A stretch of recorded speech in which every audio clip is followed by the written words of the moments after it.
ہادیو رہنما ہمارے علماء، ہو کبھی درپیش جو کوئی مسئلہ، پوچھ لے حاضر ہو ہم ان کی بارگاہ۔ الحمد للہ رب العالمین والصلاة والسلام علی خاتم النبیین، اما بعد فاعوذ باللہ من الشیطان الرجیم، بسم اللہ الرحمن الرحیم۔ الصلاة والسلام علیک یا رسول اللہ وعلی آلک واصحابک یا حبیب اللہ، الصلاة والسلام علیک یا نبی اللہ وعلی آلک واصحابک یا نور اللہ۔ مدنی چینل کے ناظرین، پروگرام دارالافتاء اہل سنت میں آپ کو خوش آمدید کہتے ہیں، مرحبا کہتے ہیں۔ اللہ رب العالمین ہم سب کو دین اسلام کے احکامات سیکھ کر سمجھ کر عمل پیرا ہونے کی توفیق عطا فرمائے۔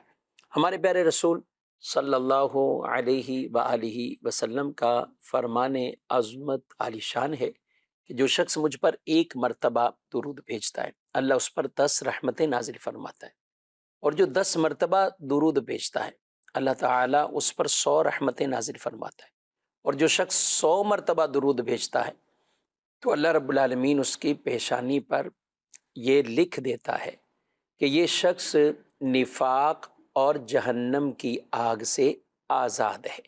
سبحان اللہ، دونوں آنکھوں کے درمیان پیشانی پر یہ لکھ دیا جاتا ہے، اور یہاں تک فرمایا اسے قیامت کے دن شہداء میں کھڑا کیا جائے گا۔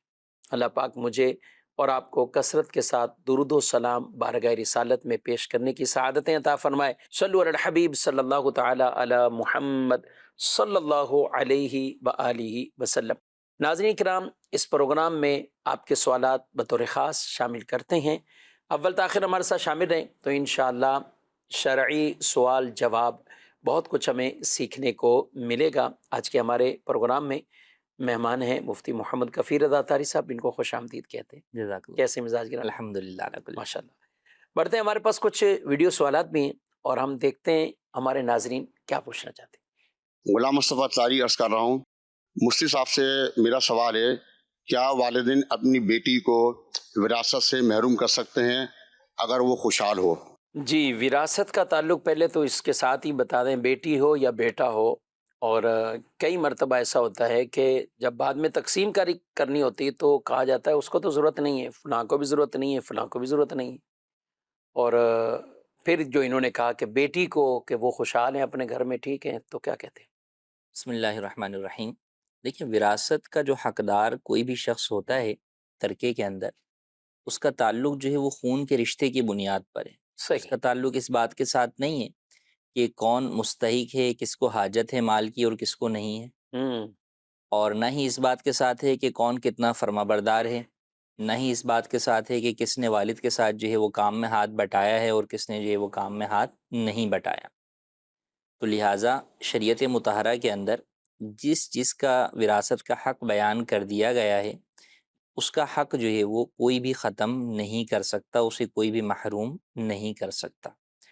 تو بیٹی کا حق بھی اللہ نے قرآن میں بیان فرما دیا، بیٹے کا حق بھی جو ہے وہ بیان فرما دیا۔ تو بیٹی کو اگرچہ جو ہے وہ لوگ یہ سمجھتے ہیں کہ ہم نے جو ہے وہ اس کی شادی کر دی، شادی میں جہیز دے دیا، تو لہٰذا اب بیٹی کا وراثت میں حق نہیں ہے، تو یہ کانسیپٹ درست نہیں ہے، کیونکہ جس طرح بیٹی کی ہمارے معاشرے میں شادی جو ہے وہ ماں باپ کرتے ہیں، تو بیٹوں کی بھی شادی جو ہے وہ ماں باپ ہی کرتے ہیں۔ صحیح۔ ان کی شادی کے اوپر بھی جو ہے وہ اخراجات کرتے ہیں، اگر جو ہے وہ ادھر جہیز چڑھاتے ہیں تو وہاں پر بری کا جو ہے وہ سونا جو ہے وہ چڑھاتے ہیں، اور بہت ساری چیزیں جو ہے وہ زیورات کی بلکہ صورت شاید میں دیتے بیٹے میں ہیں، زیادہ خرچ ہو جاتا ہو۔ زیادہ جو ہے وہ خرچ بھی ہو جاتا ہوگا کئی جگہوں کے اوپر۔ تو بہرحال دار و مدار اس بات پر ہے ہی نہیں، صحیح۔ تو لہٰذا والدین کا محروم کر دینا بیٹی کو، یہ جو ہے وہ درست نہیں ہے۔ اور اگر بعض لوگوں کے ذہنوں میں یہ کہ جناب بیٹیاں جو ہے وہ ان کا کوئی تعلق نہیں ہے جائیداد سے، مال و دولت سے، تو یہ تو کفار کا جو ہے وہ کانسیپٹ اور ان کا نظریہ تھا کہ وہ جو ہے وہ بیٹیوں کو وارث نہیں قرار دیتے تھے۔ اسلام نے نہ صرف بیٹی کو بلکہ عورت جب بیوہ ہو تو بطور بیوی بھی جو ہے وہ اس کا حق دیا، بطور والدہ بھی اس کا حق دیا، اولاد نہ ہو تو بعض صورتوں کے اندر بطور بہن بھی جو ہے وہ اس کا حق دیا۔ تو لہٰذا اسلام نے عورت کو وراثت میں حصے دار قرار دیا ہے، تو لہٰذا اس بات کا خیال کرتے ہوئے جو بھی جس کا حق ہے وہ اس کو دینا چاہیے۔ اور محروم کر دینے کے معاملے میں صرف بیٹی نہیں، کسی کو بھی کوئی محروم نہیں کر سکتا۔ بعض لوگ وصیت کر دیتے ہیں کہ بھئی فلاں جو ہے وہ میرا نافرمان تھا، لہٰذا جو ہے میں اسے آگ کرتا ہوں۔ جی ہاں، بسا اوقات زندگی میں بھی آگ کر دیتے ہیں، اور بسا اوقات جو ہے وہ وصیت لکھ دیتے ہیں کہ بھئی میرے بعد اس کو کچھ بھی نہ دیا جائے۔ تو یہ بھی درست نہیں ہے، اور اس کی کوئی شرعی حیثیت نہیں ہے۔ اگر کسی نے یہ لکھ بھی دیا تو بھی بہرحال اس کے اس اولاد کو حصہ دیا جائے گا، اس حصے سے اسے محروم نہیں کیا جا سکتا، کیونکہ یہ حصہ آپ نہیں دے رہے کہ آپ اپنی مرضی سے جسے چاہے دیں اور جسے چاہے نہ دیں، بلکہ یہ حصہ اللہ پاک نے دیا ہے اور اسے قرآن میں بیان کر دیا، اور حصے بیان کرنے کے بعد یہ بھی بیان کر دیا تلک حدود اللہ، کہ یہ اللہ پاک کی حدیں ہیں، تو ان کو جو ہے وہ ہرگز نہ توڑے۔ تو لہٰذا بیٹا ہو یا بیٹی، کسی کو بھی اس کے حق سے محروم نہیں کر سکتے والدین، اور نہ ہی کرنا چاہیے۔ البتہ بسا اوقات یوں ہوتا ہے کہ زندگی کے اندر ہی اولاد کے درمیان تقسیم کر رہے ہوتے ہیں والدین اپنی جائیداد، تو اس میں بھی شریعت مطہرہ نے یہی کہا کہ کسی بھی اولاد کے ساتھ آپ ناانصافی نہیں کر سکتے۔ صحیح، دو طریقے بیان کیے گئے۔ سب سے افضل طریقہ یہ ہے کہ آپ بیٹے بیٹیوں کو برابر برابر دیں، اور دوسرا طریقہ ہے جو کہ جائز ہے کہ بیٹوں کو ڈبل حصہ اور بیٹیوں کو سنگل حصہ دیں، تو یہ طریقہ کار بھی جائز ہے۔ لیکن کسی ایک کو جو ہے وہ مکمل طور پر محروم کر دینا کہ ہم تمہیں نہیں دے رہے، یہ درست نہیں ہے۔ تو لہٰذا اس چیز کو ہمیشہ پیش نظر رکھنا چاہیے، بیٹیوں کو بھی ان کا حصہ دینا چاہیے، بلکہ اپنے بیٹوں کو یہ وصیت کر کے جانے چاہیے کہ میرے مرنے کے بعد میری بیٹیوں کو بھی شرعی طور پہ جو ان کا حصہ بنتا ہے وہ تم ادا کرنے کے پابند ہو۔ تو بالکل ایسا والدین کو بول کر جانا چاہیے، کیونکہ ہمارے معاشرے میں عام طور پر یہ دیکھا گیا ہے کہ گھر اور جو دیگر کاروبار ہوتا ہے وہ بیٹوں کے ہاتھ میں ہوتا ہے، اور بسا اوقات بیٹیاں جو ہے وہ خاموش ہو جاتی ہیں، یا وہ مانگتی بھی ہیں تو ان کا حصہ نہیں دیا جاتا، یا اسے ٹال دیا جاتا ہے کہ بھئی ابھی تو ہم اس گھر میں رہ رہے ہیں، جب ہم بیچیں گے جبکہ جب دیکھی جائے گی، کون بیچے کون دیکھے۔ کون بیچے اور کون دیکھے۔ تو بہرحال ایسے معاملات کے اندر چاہیے یہ کہ اپنی اولاد کی نہ صرف ہم تربیت کریں کہ بیٹا میرے مرنے کے بعد سب کو ان کا حصہ دینا، بلکہ وصیت بھی اس اعتبار سے کر کے جائیں کہ بھئی تم ان کو ان کا حصہ لازمی دینا۔ یہ تو آپ نے جائز کہا نا کہ یہ اس طرح کر کے جائے۔ اب کوئی کر کے چلا گیا اور وہ وصیت ہی غیر شرعی ہے، اس کو نہیں دینا، جی، فلاں کو نہیں دینا، فلاں کو نہیں۔ اب اس میں بھی دو طرح کے لوگ ہوتے ہیں، ایک کوئی جن کے دل میں خوف خدا ہوتا ہے، کوئی علماء کرام سے مفتین کرام سے پوچھتے ہیں تو وہ کہتے ہیں نہیں بھئی انہوں نے بھلے کہہ دیا تھا لیکن چونکہ غلط کہا تھا، تو اس کی آخرت کی بہتری اس میں ہے کہ ہم صحیح کر دیں، جی، اس غلط کو ہم صحیح کر دیں اور اللہ کی بارگاہ میں توبہ کریں، ان کے لیے استغفار بھی کریں۔ لیکن بعد کہتے ہیں نہیں جو کہ کہہ دیا تو یہ تو آپ ان کو اور تکلیف پہنچاؤ گے کہ ان کا کہنا نہیں مانا۔ تو اب اگر کوئی شخص وصیت کر جائے اور کرے غلط وصیت جی، کر جائے بھی فلاں فلاں کو نہیں دینا، یہ کرنا ہے، یا غیر شرعی کوئی وصیت کر کے چلا جائے، تو ورثہ کو اس میت کا کہنا ماننا ہے یا وہاں شریعت کا حکم مانے، کیا کریں؟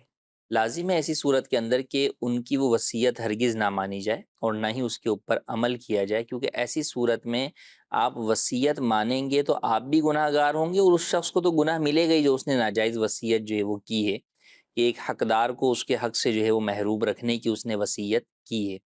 تو بالکل ایسی وصیت نہیں ماننی چاہیے، اور اس سے میت کو تکلیف نہیں ہوگی، بلکہ آپ، کیونکہ میت نے تو لا علمی کے اندر وہ وصیت کی، اس کو مسئلہ پتہ ہی نہیں تھا تو اس لیے تو کر دی، لیکن جب آج دنیا سے وہ رخصت ہو گیا تو اب جب اس کی آنکھیں حقیقت میں کھلی ہیں تو اسے اب پتہ چل رہا ہوگا میں کیا وصیت کر کے آ گیا، کاش کسی طرح میں اس کو تبدیل کر دیتا یا کر سکتا، تو اب تو وہ کر نہیں سکتا۔ تو اب جب آپ اس کی اس وصیت پہ عمل نہیں کریں گے اور حقدار کو اس کا حق پہنچا دیں گے، تو یہ چیز اسے تکلیف نہیں پہنچائے گی، بلکہ یہ چیز اسے خوش کرے گی صحیح، کہ چلو یار میں نے تو غلطی کی تھی، لیکن میری اولاد نے میری اس غلطی کو برقرار نہیں رکھا، بلکہ اسے جو ہے وہ ختم کر کے درست کر دیا۔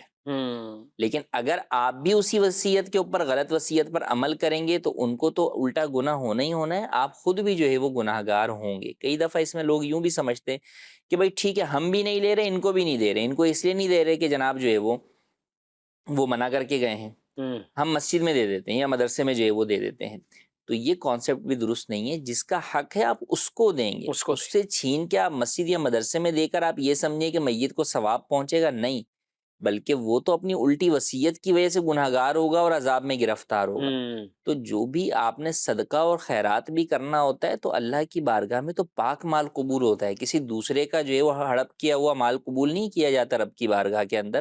تو آپ نے صدقہ و خیرات اگر کوئی بھی کرنا ہے تو وہ اپنے مال سے کریں، آپ مرحوم کے مال میں جو کسی اور کا حصہ ہے اس میں سے نہ دیں. اچھا، اسی سے متعلق یاد آیا مجھے، جسے کئی دفعہ ایسا ہوتا ہے کہ بہت پرانے رشتوں کا کوئی حساب نکل رہا ہوتا ہے وراثت کے اندر. جی ہاں بالکل.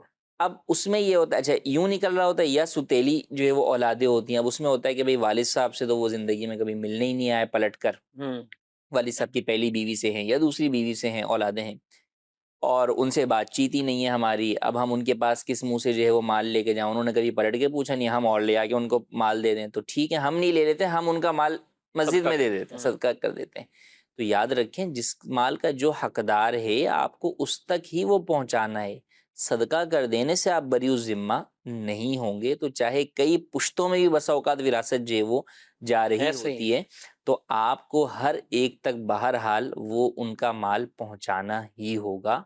تو اس کے اندر یہ ذہن بنا لینا کہ ہم صدقہ و خیرات کر دیتے ہیں، یہ ہرگز درست نہیں ہے، اور نہ ہی اس سے آپ بری الذمہ ہوں گے. یہ اچھی آپ نے توجہ دلائی اس حوالے سے. کبھی ایسا ہوتا ہے کہ کوئی اماؤنٹ ورثہ نکالتے ہیں اچھی نیت سے کہ ہم یہ صدقہ کرتے ہیں، ان کے ایصال ثواب کے لیے کوئی کام کرتے ہیں، یا پیسے ہی زیادہ نہیں ہوتے، کچھ ہیں جتنے بھی ہیں تو وہ کہتے ہیں کہ ہمیں نہیں چاہیے. 2-3 ایسے ورثہ ہیں کہ جو اچھے ہیں، کھاتے پیتے ہیں، کچھ کمزور بھی ہوتے ہیں. تو اب ایسی صورت میں وہ بیٹھتے ہیں کہ بھئی ہم سب صدقہ کر رہے ہیں. اب وہ بیچارے بھی جس کو لینا ہے وہ بھی چہرہ دیکھ رہا ہوتا ہے، یار اس کو جی، تو ویسے بھی ضرورت نہیں ہے اور یہ اس میں.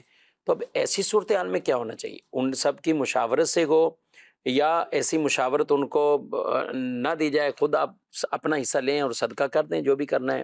ہر ایک کو اختیار دینا چاہیے کیا کرنا؟ بالکل ہونا یہی چاہیے کہ ایسے معاملات کے اندر آپ ہر ایک کو اس کا حصہ دے دیں. صحیح. اب ایسی صورت کے اندر ہر ایک کی مرضی ہے کہ وہ جو ہے وہ اس کو صدقے میں استعمال کرتا ہے یا اپنے ذاتی معاملات میں استعمال کرتا ہے. جیسے کئی دفعہ یہی بات جو ہے وہ دوسری طرف بھی آتی ہے کہ بہنوں کی طرف سے لوگ یہ کہتے ہیں کہ بھئی بہنیں کہہ رہی ہیں کہ ہمیں نہیں چاہیے. تو یاد رہے کہ حصہ جو ہے وہ معاف کر دینے سے یا یہ کہہ دینے سے کہ ہمیں نہیں چاہیے وہ ختم نہیں ہوتا. وراثت کا حق ایسا ہے کہ آپ کو لینا ہی پڑے گا. صحیح. تو اس کے اندر بھی شریعت کا حکم یہی ہے کہ بھئی اگر کوئی نہیں لینا چاہتا نا تو آپ اس کے ہینڈ اوور کر دیں. وہ اپنے ہاتھ میں اس کا مال آ گیا، اب وہ اپنی مرضی سے کسی کو گفٹ کرے وہ اس کی مرضی. صحیح. جب اس نے قبضہ کر لیا اس مال کے اوپر تو اس کا مطلب یہ ہے کہ وراثت کا حق اس کا اپنا مل گیا اسے. تو کئی دفعہ ایسا ہوتا ہے جو لوگ پہلے کہہ رہے ہوتے نہیں چاہیے، جب مال مل جاتا ہے تو وہ جو ہے وہ ان کو ضرورت ہوتی ہے وہ اسے استعمال جو ہے وہ کر لیتے ہیں. بالکل. تو بالکل ایسے معاملات کے اندر خاص طور پر اس بات کو پیش نظر رکھنا چاہیے، بلکہ جو خاندان کے بڑے ہوں یا مالدار لوگ ہوں انہیں چاہیے کہ وہ کوئی ایسا قدم نہ اٹھائیں جس کی وجہ سے جو دوسرے لوگ ہیں وہ شرما حضوری کے اندر جو ہے نا ان کی وجہ سے کہ یار ابھی اگر ہم اس بات سے منع کریں گے تو سب ہمیں بولیں گے یار والدین کے لیے تم اتنا بھی نہیں کر سکتے. تو وہ کوئی بھی ایسا قدم نہ اٹھائیں کہ جس کی وجہ سے لوگ جو ہے وہ مجبور ہو جائیں اس کام کو کرنے پر. تو صدقہ یا خیرات کرنا ہے تو خوش دلی والا معاملہ ہے، تو لہذا اس معاملے کے اندر انہیں چاہیے کہ وہ سب کو ان کی چیز دے دیں. پھر اگر انہیں بھی صدقہ کرنا ہے تو یہ بھی الگ سے جو ہے وہ اس کو صدقہ کر دیں. ضروری نہیں کہ آپ اعلان کر کے ہی جو ہے وہ صدقہ کریں. تو لہٰذا جب آپ اپنے طور پر صدقہ کر دیں گے، اب آپ مشورہ دے دیں کہ بھئی ٹھیک ہے یہ ایک معاملہ ہے، اگر کسی کا بھی دل کرے تو وہ ڈائریکٹ جو ہے وہ فلاں جگہ پر یا ویسے ہی جو ہے وہ صدقہ و خیرات کر دیں. تو یوں آپ جو ہے وہ ذہن کسی کا بنائیں تو وہ اس کے اندر ہوگا کہ ہر ایک کی اپنی مرضی ہوگی، کوئی کسی دوسرے کی وجہ سے جو ہے وہ مجبور ہو کر اس طرف نہیں جائے. ٹھیک. ماشاء اللہ. جی مزید سوال. میرا نام سید محمد انوار حسین گیلانی ہے. میں بہاولپور سے بات کر رہا ہوں. میرا مفتی صاحب کی بارگاہ میں یہ سوال عرض ہے کہ کیا مزارات کو چومنا چاہیے؟ عام لوگوں کی مزارات پر اور اولیاء کرام کی مزارات پر کیسے حاضری دینی چاہیے؟ جزاک اللہ خیرہ. عام لوگوں کی قبور پر، قبرستان میں، اور مزارات اولیاء کے، مزار ہوتے ہیں اولیاء کرام کے اور انہیں مزار کہتے ہیں. عام لوگوں کی، عام مسلمانوں کی، ان کو قبور، ان کو قبریں کہا جاتا ہے یا قبرستان کہنے. عام مسلمانوں کے قبرستان پہ جائیں تو اس میں حاضری کا کیا طریقہ ہو؟ دونوں طرح کیا فرمائیں؟ مزارات پر حاضری کا طریقہ یہ ہے کہ مزارات پر جب آپ حاضر ہوں تو مزار شریف سے یا جو مزار شریف کی قبر ہے اس سے 4 ہاتھ کے فاصلے پر کھڑے ہو کر فاتحہ آپ پڑھیں، ایصال ثواب کریں انہیں، اور پھر ان بزرگ رحمۃ اللہ علیہ کے وسیلے سے اللہ پاک کی بارگاہ میں جو ہے وہ آپ دعا کریں، اور مزار کو چھوئے بغیر چومے بغیر جو ہے وہ آپ واپس پلٹ آئیں. یہ ہے درست طریقہ. لیکن اگر کوئی مزار کو چومتا بھی ہے تو یہ کوئی گناہ نہیں ہے، تو چومنا جو ہے وہ جائز ہے، اس کو ناجائز اور گناہ جو ہے وہ نہیں کہا جاتا۔ ہاں البتہ ادب یہ ہے کہ ہم جو ہے وہ اس سے 4 ہاتھ کے فاصلے پہ کھڑے ہو کر ہی سلام عرض کریں، فاتحہ پڑھیں، دعا کریں اور جو ہے وہ پلٹ آئیں۔ تو اگر کوئی چومتا ہے تو اسے جو ہے وہ ہم گناہ گار نہیں کہہ سکتے، یا چومنے کو جو ہے وہ شرک یا جو ہے وہ کفر نہیں کہہ سکتے۔ اور دیگر جو ہمارے قبور ہیں، ہم اپنے دیگر مرحومین کے قبروں کے اوپر جو ہے وہ جاتے ہیں، تو اس پہ بھی حاضری کا یہی طریقہ ہے کہ ہم وہاں پر جائیں اور وہاں پر کھڑے ہو کر فاتحہ اور ایصال ثواب جو ہے وہ کریں، اور پھر جو ہے وہ ہم پلٹ کر واپس آ جائیں۔ تو یہی طریقہ جو ہے وہ قبر پر بھی جو ہے وہ کرنا چاہیے، اور مزارات پر جو ہے وہ ادباً جو ہے وہ 4 ہاتھ کے فاصلے سے کھڑے ہو کر ہمیں سلام عرض کرنا چاہیے اور درود اور دعا پڑھنی چاہیے۔ ٹھیک ہے، اور اِصال ثواب کریں اور جاتے بھی رہنا چاہیے، بالخصوص روز جمعہ۔ یہ ایک فضیلت بھی ہے کہ اب قبور پر بالخصوص جن کے ماں باپ دنیا سے جا چکے ہیں یا کوئی ایک، تو آپ ان کی قبروں پر جائیں، اپنے بہن بھائیوں کے جو بھی مرحومین ہیں، ہمیں بھولنا نہیں چاہیے، جانا چاہیے ان کی قبور پر، اِصال ثواب کے لیے بھی جانا چاہیے، اور اس سے میت کو انسیت بھی ہوتی ہے، ایک سکون بھی میت کو گویا کہ ملتا ہے، کیونکہ جب ہم جائیں گے کچھ پڑھیں گے، اور یہ یاد رکھنا چاہیے قبرستان جانے کا مقصد کچھ پڑھنا، اِصال ثواب کرنا، ان کے لیے دعا کرنا، استغفار کرنا، دعائیں مغفرت کرنا، قبر میں سکون راحت کی دعائیں کرنا، یہ ہمارا ایک تعلق رہنا چاہیے اپنے مرحومین کے ساتھ۔ بعض اوقات کفیل صاحب ہم دیکھتے ہیں کہ لوگ یہ بھی خواہش رکھتے ہیں کہ ہمارے گھر کے قریب ہی قبرستان ہو۔ اچھا، اب اس میں شرعی کئی مسائل، ان کا بھی خیال وہ بھلے نہ رکھیں، بس ان کو چاہیے کہ قریب قبرستان ہو، ہمارے روڈ پر ہی قبرستان ہو، آتے جاتے ہم وہ چلے جائیں، وہاں ہم حاضری دے دیں۔ کبھی ماں باپ کی قبور کی باتیں یا ویسے بھی لیکن لے بھی لیتے ہیں قبرستان میں، وہ قبر کی جگہ بھی لے لی، قبر تدفین بھی ہو گئی۔ اچھا، پوچھا جائے کب گئے، لاسٹ کب گئے، تو مہینوں ہو گئے لاسٹ جی گئے ہوئے، گئے ہی نہیں ہیں۔ وہ گئے تھے پتہ نہیں شب برات پہ گئے تھے، اس کے بعد عید پہ گئے تھے، اور یہ بھی کچھ ہیں کہ جو چلیں یہ تو بتا دیں گے، لیکن ایک وہ طبقہ بھی ملے گا۔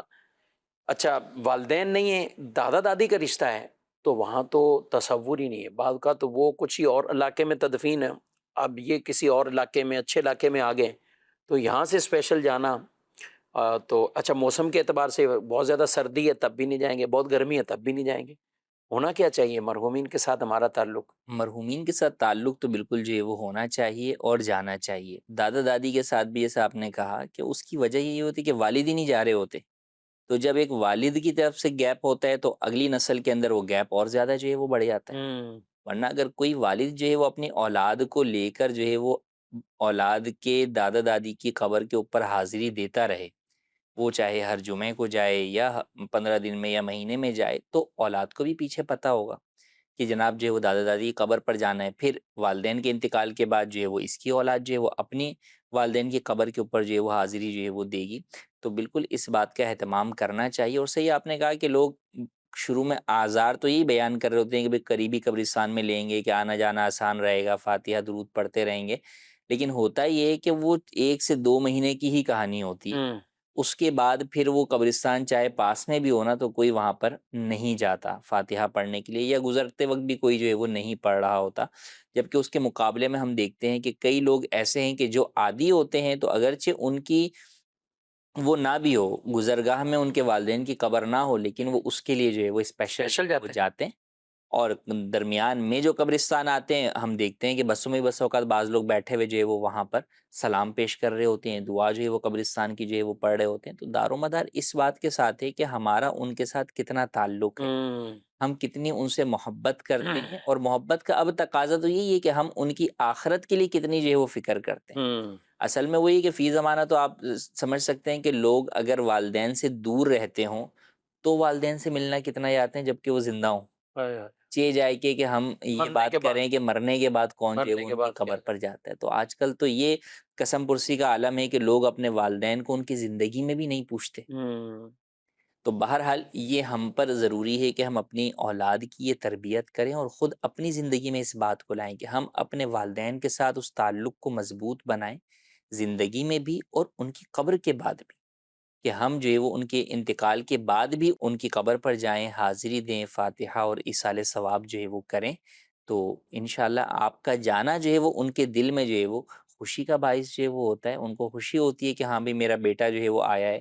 گھر سے بھی آپ پڑھیں گے فاتحہ اور ایصال ثواب تو اس کا ثواب پہنچے گا، لیکن ایک حاضری کا ایک اپنا ہونا جو ہے وہ ہوتا ہے کہ بھئی یہ جو ہے فلاں شخص آیا ہے، کیونکہ جب جو بھی جاتا ہے تو میت جو ہے وہ اسے پہچانتی ہے.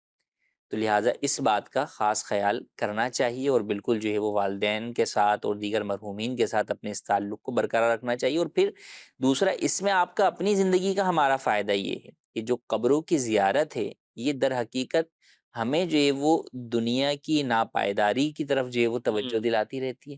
جو ہمارا دل جو ہے وہ بہت ساری چیزوں کے اندر جو ہے وہ غفلت کا شکار ہو جاتا ہے، تو قبرستان میں آنا جانا جو ہے وہ در حقیقت ہمیں اس غفلت سے نکالنے کا سبب جو ہے وہ بنتا ہے. تو اس اعتبار سے بھی جو ہے وہ قبرستان حاضری دیتے رہنا چاہیے. کچھ ایس ایم ایس بھی شامل کرتے ہیں. ایک سوال ہے کہ کیا بچی کا نام ملائکہ رکھنا چاہیے؟ بچی کا نام ملائکہ جو ہے وہ نہ رکھا جائے. ملائکہ کے علاوہ آپ کوئی بھی صحابیات کے ناموں میں سے کوئی نام پر جو ہے وہ بچی کا نام رکھیں. ملائکہ نام جو ہے وہ نہ رکھا جائے، کیونکہ فرشتوں کے ساتھ جو ہے وہ فرشتوں کو ملائکہ جو ہے وہ کہا جاتا ہے. تو اس اعتبار سے یہ بچی کے لیے یہ درست نہیں. اور ویسے بھی کئی تو فرشتوں کے ناموں پر بھی نام رکھ دیتے ہیں. جبرائیل، میکائیل، تو اس کی تو ممانت موجود ہے جی، فرشتوں کے. اس طور پر بھی جو ہے وہ عام طور پہ تو مردوں کے لیے جو ہے وہ رکھا جو ہے وہ جاتا جی ہے. ہم مردوں کے اور ملائکہ جو ہے وہ چونکہ یہ نام لفظ کے اعتبار سے جو ہے وہ مؤنث ہے، تو اس لیے یہ جو ہے وہ بچی کے لیے رکھا جاتا ہے. تو بہرحال یہ درست نہیں ہے. اس کی بجائے جو ہے وہ صحابیات کے ناموں میں سے کوئی نام منتخب کرنا چاہیے. جی مزید سوال. مفتی صاحب سے میرا سوال یہ ہے، 1 بجے سے لے کر 3:30 بجے تک جمعے کی جماعت ہوتی ہے. پہلی اذان کے بعد کاروبار کرنا، ایک دکان پر 3-4 ملازم کام کرتے ہیں، کوئی 1.15 والی، کوئی 2.5 والی، کوئی 2 والی میں جمعہ پڑھتا ہے. اس طرح کاروبار بھی، لین دین بھی چلتا رہتا ہے اور جمعے کی نماز بھی پڑھ لیتے ہیں. اس طرح کرنا کیسا؟ شرعی رہنمائی فرما دیجیے. جی ہر جگہ تقریباً اس طرح کے سوالات عام طور پہ لوگ پوچھتے ہیں مختلف ٹائم میں نمازوں کے. کیا کہتے ہیں؟ دیکھیں، اصل تو یہ ہے کہ جس شخص نے جہاں پر جمعہ جو ہے وہ ادا کرنا ہے، وہاں کی جب پہلی اذان ہو جائے تو اب اس کے لیے جو ہے وہ کام کاج میں مصروف رہنا اور جمعے کی طرف نہ جانا یہ اس کے لیے جائز نہیں ہے. تو اب اگر کسی شخص نے الگ الگ، ایک دکان پہ کام کرنے والے 4 افراد نے الگ الگ مساجد میں جو ہے وہ جانا ہے، اور وہ اپنے اعتبار سے جس نے جس مسجد میں جانا ہے وہ وہاں کی اذان اول کے اعتبار سے کاموں میں مصروف ہے کہ جب وہاں کی اذان اول ہوگی تو میں کام کاج چھوڑ دوں گا، تو فی نفسی اس اعتبار سے تو یہ چیز جائز ہے کہ وہ گناہ میں مبتلا نہیں ہوگا. لیکن بہرحال اوورآل مجموعی طور پر ہم دیکھیں تو لوگ یہی سمجھیں گے کہ یار دیکھیں یہ دکان ہے، دکان کے ساتھ مسجد ہے، مسجد میں جماعت ہو رہی ہے یا اذان ہو رہی ہے، لیکن یہ سب دکان کھول کر بیٹھے ہوئے ہیں.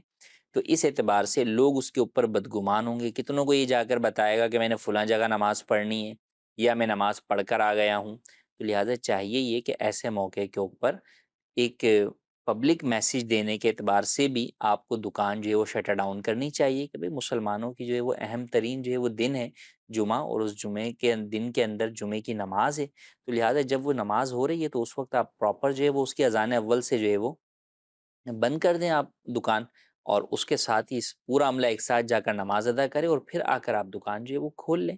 تو اس طرح سب جو ہے ویسے بھی کھانے کے لیے بھی وقفہ ہوتا ہے اور بھی بہت ساری چیزوں کے لیے وقفے اور بند ہی کرتے ہیں تقریباً. اور بندی کرتے ہیں. تو لہٰذا اس میں بھی اسی بات کا اہتمام کرنا چاہیے کہ ون ٹائم جو ہے وہ بند کریں نماز کے ٹائم پر، اور سارا عملہ جو ہے وہ پھر اذان اول سے لے کے نماز کے اختتام تک جو ہے وہ نماز کے امور میں مصروف رہے اور پھر اس کے بعد ہی دکان کھولی جائے. ٹھیک ہے. اچھا کچھ ایسی جگہ ہوتی ہیں کہ جہاں قریب میں کوئی مسجد نہیں ہوتی، یعنی ایسا نہیں ہے کہ اب یہ دکان کھلی ہوئی ہے تو یہ تو اس نے تو کہیں اور جمعہ پڑھنا ہے، جی تو اس سے خریداری وہ کر رہا ہو کہ جس نے یہاں کے جمعہ پڑھنا ہے. یہ بعض اوقات یہ صورت بھی ہوتی پیش، بعض اوقات یہ پیش نہیں ہوتی کہ وہ کہیں اور ہی ہے یا مارکیٹ میں پھیلی ہوئی ہیں مختلف ظاہر مارکیٹیں عموماً بند نہیں ہوتی، اور مارکیٹوں میں ٹائم آگے پیچھے ہوتے ہیں، کوئی 2 بجے، کوئی 1:30 بجے، 2:30 بجے، 3 بجے، 3:30 تک. کراچی شہر کی بات کریں تو جمعے تقریباً ہو رہے ہوتے ہیں. تو ان کو کیا مشورہ دیں گے؟ دیکھیں اس کے اندر تو یہی ہے کہ کوشش تو یہی کریں کہ ایک ٹائم میں آپ بند کر لیں دکان جو ہے وہ اور اس کے بعد پڑھ لیں. لیکن جہاں واقعی ایسا ہے کہ وہاں تہمت کا بھی اندیشہ نہیں ہے، لوگ بھی اس کے بارے میں بدگمان نہیں ہوں گے، یہ بات وہاں معروف ہے کہ بھئی نمازوں کے اوقات جو ہے وہ الگ الگ ہیں، اور قریب میں کوئی مسجد بھی نہیں ہے، اور ان کو جہاں نماز پڑھنی ہے وہاں کی اذان اول بھی دیر سے ہونی ہے، تو پھر ایسی صورت کے اندر یہ اگر اپنی دکان کھول کر بیٹھتے ہیں تو یہ گناہ گار نہیں ہوں گے، جبکہ ان کے گاہک بھی وہی ہوں کہ جو اذان اول کی وجہ سے جن پر جمعے کی سعی واجب نہ ہوئی ہو۔ احکامات ہیں بہرحال، ان کے ہمیں خیال رکھنا چاہیے، اور ظاہر ہے اس میں بدگمانیوں سے بھی بچانا ہے۔ اور دوسری بات اہم ترین کہ آپ بھلے نیت کر کے بیٹھے ہوئے ہیں کہ 3 بجے میں نے جمعہ پڑھنا ہے، لیکن آپ جہاں بیچ رہے ہیں جو کچھ ہیں تو وہ لوگ وہ ہیں کہ جو یہاں پڑھنے جا رہے ہیں، کچھ جمعے کے لیے جاتے ہوئے راستے میں خریداری کر رہے ہوتے ہیں۔ اچھا، کچھ مسجدوں کے باہری عطر والے، ٹوپی والے، مسواک والے بیٹھے ہوئے ہیں، اذان اول ہو چکی ہے، تو یہ مسئلہ انہیں بھی یاد رکھنا ہے کہ خرید و فروخت تو اب بھی نہیں کر سکتے آپ، لیکن وہ نارمل بیچ رہے ہوتے ہیں، بیچنے والا بیچ رہا ہوتا ہے، خریدنے والا خرید رہا اس ہوتا ہے، وقت عطر جو ہے وہ ایسے وقت اور پر یہ لوگ خرید رہے ہوتے ہیں کہ اور وہ جمعہ پڑھنے جا رہے اس ہیں، کو نیت بھی یہی کر رہے ہوتے ہیں کہ یہ ایک اچھی نیت، ثواب اچھا کام ہے، اچھا کام جمعے کر کے رہا لیے ہوں۔ جو ہے وہ ان کو عطر بیچ رہا ہوں۔ تو یہ چیزیں پہلے سے لے لیں، بالکل عطر استعمال کرنا، عطر جمعے کے دن خاص استعمال کرنا، دوسروں کو بھی لگانا اچھی بات ہے، لیکن یہ کام پہلے سے کریں۔ ہمیں اصل دین کے احکامات کی وہ پہچان، معرفت بھی ہونی چاہیے کہ یہاں یہ عمل شرعی طور پر درست ہو رہا ہے یا نہ درست ہو رہا ہے، ناجائز ہو رہا ہے، کیا ہے۔ تو اس لیے علم بہت ضروری ہے۔ یعنی ایک کام تو بظاہر کسی سے بھی پوچھیں گے وہ کہیں گے اس میں کون سی بھی عطر خریدا چلا گیا اندر، جی، تو یہ کہ ہوا یہ خرید و فروخت کا معاملہ۔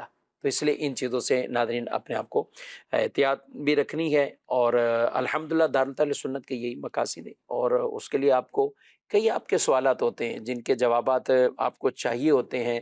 ہم بارہا یہ اعلان کرتے ہیں، دارالتعلیم سنت کا یہ نمبر اپنے پاس رکھیے، اور اس نمبر پر آپ رابطہ کر سکتے ہیں، چاہے آپ کے نکاح سے متعلق، طلاق سے متعلق، عقائد سے متعلق یا دیگر اور شرعی مسائل ہیں، تو اس نمبر پر رابطہ کیجیے۔ کئی لوگ ہمیں کہتے بھی ہیں نمبر بہت بیزی ہوتا ہے، نمبر مل نہیں پاتا، تو یہ تو ایک اچھی بہرحال خبر ہے کہ اتنے لوگ یک وقت رابطہ کر رہے ہوتے ہیں، حالانکہ دارالتعلیم سنت میں متعدد افراد وہ مصروف عمل ہوتے ہیں، رہنمائی کر رہے ہوتے ہیں، لیکن جب کسی کو اپنا ذاتی کام ہے، بینک سے کام ہے، تو بینک میں بھی کئی مرتبہ یہی ہوتا ہے کہ آپ کال کرتے ہیں تو آپ کو آگے سے یہی جواب ملتا ہے کہ ہمارے آفیسر ابھی لوگوں کی رہنمائی میں مصروف ہیں، آپ ویٹ کریں۔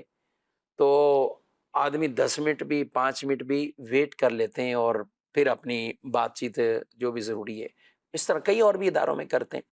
تو آپ دارالتعلیم سنت میں بھی آپ جب رابطہ کرتے رہیں گے تو انشاءاللہ امید ہے کہ آپ کا نمبر وہ مل جائے گا اور رہنمائی ہوتی، کیونکہ روزانہ سینکڑوں جوابات دیے جا رہے ہیں۔ یہ ایسا نہیں ہوتا کہ یہ سروس بند ہے یا کچھ اور ہے، دوپہر نماز کے ٹائم سروس بند ہوتی ہے، اور اس کے علاوہ یعنی 1 سے 2 بجے یہ ٹائم، باقی 10 بجے سے لے کر 4 بجے تک یہ مسلسل یہ ٹائم چل رہا ہوتا ہے۔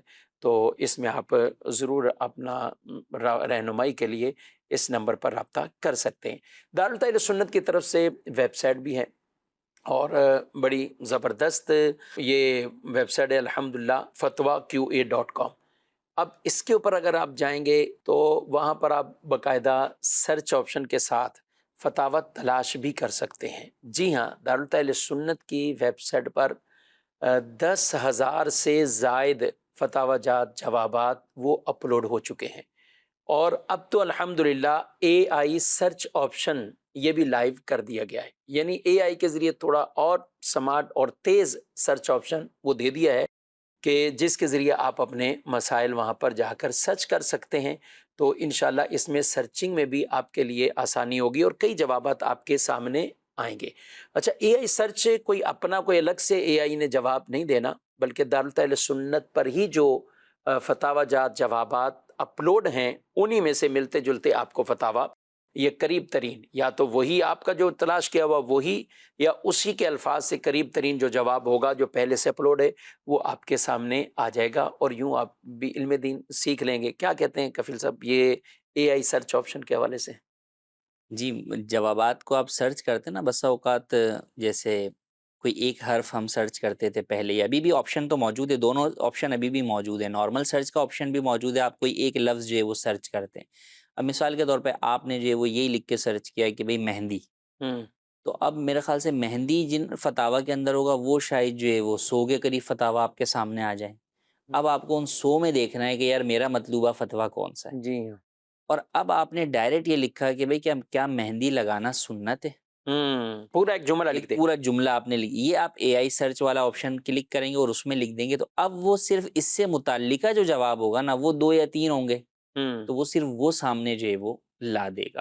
جی اگر کسی بھی چیز میں ایسا ہوگا کہ نہیں ہوگا تو وہ نہیں بھی لائے گا. ہاں بالکل ایسا. ٹھیک ہے لیکن آپ کا مطلوبہ جواب ہاں نہیں. آپ کا مطلوبہ جواب جو ہے تو اس سے یہ فائدہ ہے کہ کئی دفعہ آپ ایک حرف سرچ کرتے ہیں یا 2 حرف سرچ کرتے ہیں تو وہ بسا اوقات بہت سارے فتاوا میں ہوتا ہے تو وہ چیز سامنے آ جاتی ہے لیکن آپ کے لیے پھر اس میں سے ڈھونڈنا الگ مسئلہ ہوتا ہے. تو یہ آپ کو آپ کے جواب کے قریب ترین جو ہے وہ پہنچا دیتا ہے تو اس کے یقیناً جو ہے وہ فوائد حاصل ہوں.